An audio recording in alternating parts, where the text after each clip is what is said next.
Bienvenue, bienvenue à ce deuxième congrès du chanvre. J'adresse d'abord mes remerciements donc au sénateur Guillaume Gontard. C'est vrai que c'est un vrai plaisir en fait de sentir que maintenant nos politiques, nos décideurs croient autant que nous. Donc ça c'est vrai que c'est une grande avancée. Et encore, ils ne connaissent pas tout. Et c'est vrai qu'au niveau de la filière, on s'emploie à développer tous les débouchés. Et ça, c'est vraiment très important. Et aussi d'aller chercher de la valeur. Hein. Vous avez cité tellement de qualités, tellement d'avantages au chanvre. Et ce qu'on voudrait, c'est d'aller chercher cette valeur et de la faire circuler sur toute la filière. Et de revenir, en fait, par les transformateurs jusqu'aux agriculteurs. Et donc c'est bien ça aussi un point qui est très important et sur lequel on insiste très souvent. Et voilà en fait ce que j'aimerais déjà qu'on retienne comme message, que cette valeur qu'on aille chercher redescende jusqu'aux agriculteurs. Voilà, donc vous êtes de toute la France, même de l'Europe. Hein. On a ici des représentants du chanvre européen, donc bienvenue à vous. Et puis même un peu au nord de l'Europe également. Donc on est très heureux que vous soyez là. L'Afrique du Sud, vous voyez. Voilà, très bien. En 2019, lors du premier congrès, on était tous en physique, on était 150. Effectivement, là, sur 2 jours, on atteint 780, y compris les connectés. Donc, c'est une vraie réussite. Donc, merci Nathalie, notre directrice, d'avoir organisé ça. Merci Joël, merci Alexandre, merci Joël, voilà, et tous ceux qui travaillent à la mise au point de ce congrès depuis plus de 6 mois. Alors, on est en période de réserve politique. Donc on le regrette, hein, parce qu'il y a certaines personnes que je vois là-bas qui auraient bien aimé présenter en fait différentes avancées sur la construction. Alors donc liées à la période des législatives, tout le monde ne pourra pas s'exprimer. On le regrette. Également, des représentants de la Commission européenne ne sont pas là. Ils étaient prêts à parler de la recyclabilité du plastique. Voilà. Écoutez, je suis sûr que tous les intervenants lors des tables rondes apporteront beaucoup de précisions, beaucoup d'éléments. Et je compte sur eux pour continuer à enrichir ce débat. Maintenant, je vais vous présenter en fait quelques données du chanvre en notre possession. Donc nous récupérons des informations donc grâce à une intelligence économique, hein, c'est comme ça qu'on dit, du pôle IAR. Et donc on reçoit des informations sur les surfaces du chanvre dans le monde, en Europe et en France. Donc on va passer un petit temps pour passer ces données-là en revue. Alors, on peut voir en fait ici les différents pôles de production. Donc voilà, on a la Chine avec 65 000 hectares, qui est le premier pôle de production. On a l'Europe avec quasiment 55 000 hectares. Alors ce que je ne vous ai pas dit, ce sont des informations de 2020, parce qu'on n'avait pas toutes les informations de 2021, donc il aurait été un petit peu compliqué de pouvoir comparer correctement. Voilà, donc le deuxième pôle Europe. Un pôle nord-américain, donc Canada, un peu plus de 22 000 hectares, les USA, 29 000 hectares. Voilà, on a ici la représentation des différentes productions. On peut voir après, on peut parler de la dynamique, donc c'est comme important. En Chine, on a plutôt une baisse des surfaces. Le principal débouché, c'est le textile. L'Europe, alors on est sur tous les débouchés, vous le savez. Avec une présence du bâtiment, on a une maîtrise de la technique et une toute petite baisse, on le verra tout à l'heure. Une zone nord-américaine où on a une baisse des débouchés, des surfaces, parce qu'effectivement c'était un problème de débouché. Ce continent s'était placé sur le débouché du CBD et on a eu des baisses en fait. Des attentes qu'on croyait très importantes. Et finalement, c'est un continent qui est en train de revoir l'utilisation de la plante et pour diversifier comme on le fait en Europe. Alors un pays continent dont on parle un petit peu, la Russie, on a 13 000 hectares. Il existe des subventions là-bas pour développer la production du chanvre. Voilà, donc j'ai pas cité certains pays, j'aurais pu citer effectivement l'Afrique du Sud. Un petit focus maintenant sur l'Europe. L'Europe, en fait, a perdu à peu près 8% de surface donc en 2020 par rapport à l'année précédente. Cependant, on a toujours une dynamique importante. Alors, on a regroupé les pays un petit peu par pôle, supérieur à 2000 hectares, entre 500 et 2000, et moins de 500.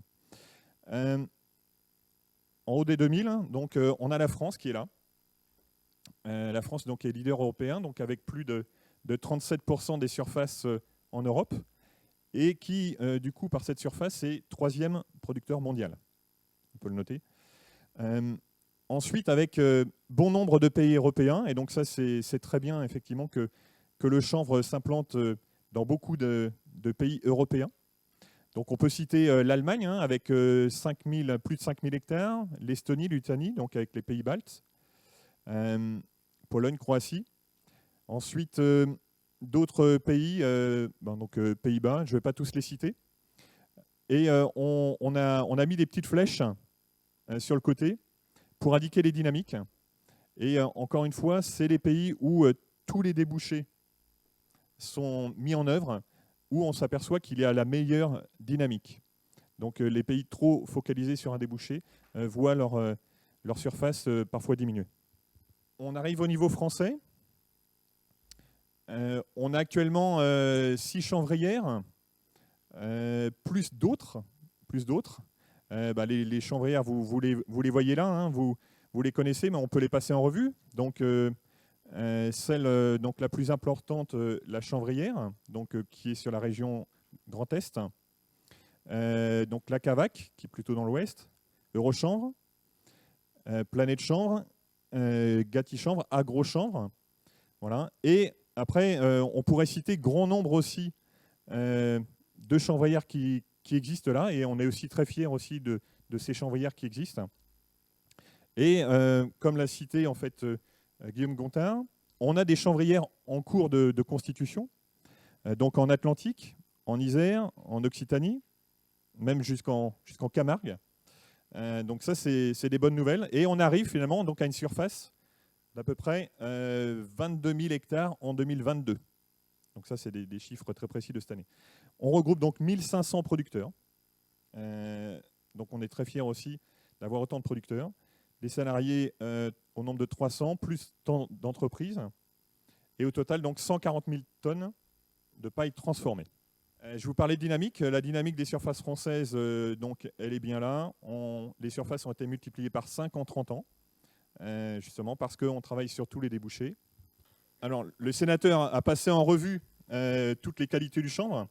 Je vais peut-être m'arrêter sur certains points en mettant un peu plus de précision. Je suis sûr que lors des tables rondes, il y en aura encore. Donc là, on a les 3 piliers du développement durable. Donc l'écologie, le social, l'économique. Et on veut s'appuyer sur les 3 sujets. C'est vraiment important pour que la culture du chanvre continue de se développer. Le premier point, vous le savez, le zéro phyto. Ça, c'est, on connaît très peu de plantes avec zéro phyto, et c'est vrai que la société entière nous demande, nous agriculteurs, de baisser en fait cet impact-là. C'est parfois nécessaire de maintenir bien sûr l'usage de ces produits, mais le chanvre offre la possibilité de s'en passer, qu'on soit en conduite biologique ou conventionnelle. Donc aucun désherbage, aucun fongicide, aucun insecticide. C'est une plante qui n'est pas OGM non plus. Alors un point important, qui est aussi le sujet de ce congrès, c'est le carbone.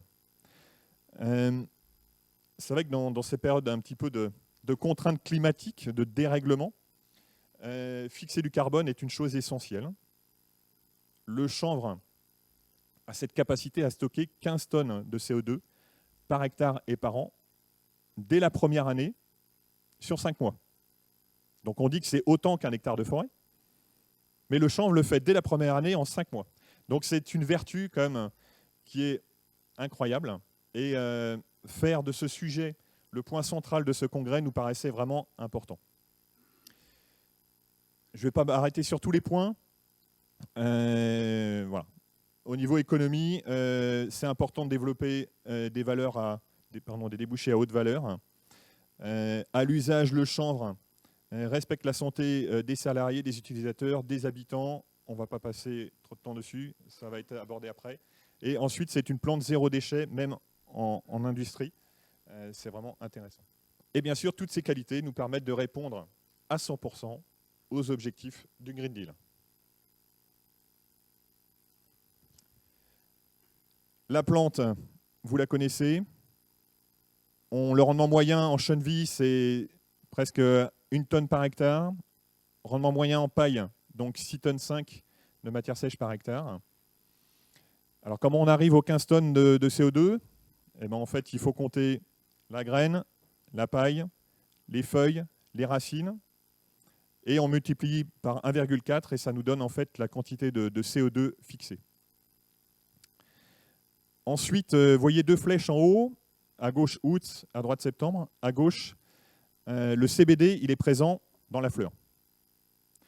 Plus d'autres molécules, hein, des terpènes et autres éléments, on en parlera bien sûr plus tout à l'heure. On va chercher ces éléments lorsque la graine n'est pas mature, lorsque la fleur n'est pas mature, excusez-moi. Et c'est souvent au mois d'août qu'on va chercher en fait une concentration la plus importante. Ensuite, lorsque la coupe a lieu au mois de septembre, c'est là où on va récupérer la graine. En usage, la graine, c'est d'abord en alimentation animale, à 84%. Et bien sûr, c'est l'alimentation humaine qui est le plus intéressante pour aller chercher de la valeur. La paille, d'où là, on va tirer la fibre et la chenevotte. Débouchés chenevotte, vous les connaissez, litière paillage, donc pour à peu près 70%. Et le débouché qui monte, bien sûr, c'est le granulat pour la construction, pour 28%. Ensuite, la fibre, beaucoup d'usages. Jusqu'à maintenant, beaucoup le papier, plasturgie, textile, l'isolation également. Et l'isolation, donc c'est, bien sûr, c'est avec 2 produits, hein, la fibre et la chenevotte. Il faut noter, on a des grosses expériences aussi sur ces 2 produits-là. Alors, pourquoi ce succès ? Alors, rassurez-vous, je ne vais pas passer tout en revue, mais vous avez en haut de la frise toutes les structures, toutes les instances qui ont été créées pour accompagner cette filière, pour la développer. La ligne ici, la deuxième, toutes les innovations, toutes les créations d'entreprises, toutes les réalisations. Voilà, donc c'est une histoire importante. Et ensuite, vous avez la dernière ligne, les labels de qualité. Parce qu'effectivement, le chanvre est capable de répondre en qualité et en technicité. Et on souhaite que ça le soit encore plus. Les résultats, en 40 ans, 100 millions d'euros investis. Depuis 2 ans, 35 millions d'euros d'investis. Effectivement, dans le nouvel outil de la chanvrière, 28 millions d'euros. Dans la coopérative de semences, 8 millions d'euros. Et donc ça, c'est important aussi d'avoir des semences de qualité, et on remercie MPIT de le faire. Et ensuite, préfabrication en chanvre également, et d'autres investissements encore au sein de toutes les chanvrières, en isolation sur la fibre, sur la chenevotte, sur le textile, et tant d'autres, avec des surfaces qui vont continuer à se développer, rassurez-vous. Très rapidement, vous avez ici en chiffre d'affaires, ça se répartit tiers par tiers avec des valeurs 2 fois supérieures pour la fibre par rapport à la chenevotte, des valeurs supérieures encore pour le cheneville. Et au niveau des comptes d'exploitation des chanvrières, on a bien souvent les 3 tiers qui sont respectés. Ensuite, sur le tableau de droite, vous avez ici des données qui figurent ici pour montrer les résultats en termes de marge pour les agriculteurs. Et notre volonté au niveau d'Interchanvre et des chanvrières aussi, c'est de développer en fait cette marge-là pour accompagner les agriculteurs qui ont besoin effectivement, face à d'autres cultures, hein, vous l'avez entendu, le blé, le colza, le maïs, qui ont des prix qui ont monté en flèche. Bon, on pense qu'ils redescendront, mais sûrement pas au niveau initial. Donc il est important d'aller chercher de la valeur pour le chanvre, et on est tous ici pour le faire. Le programme de la journée.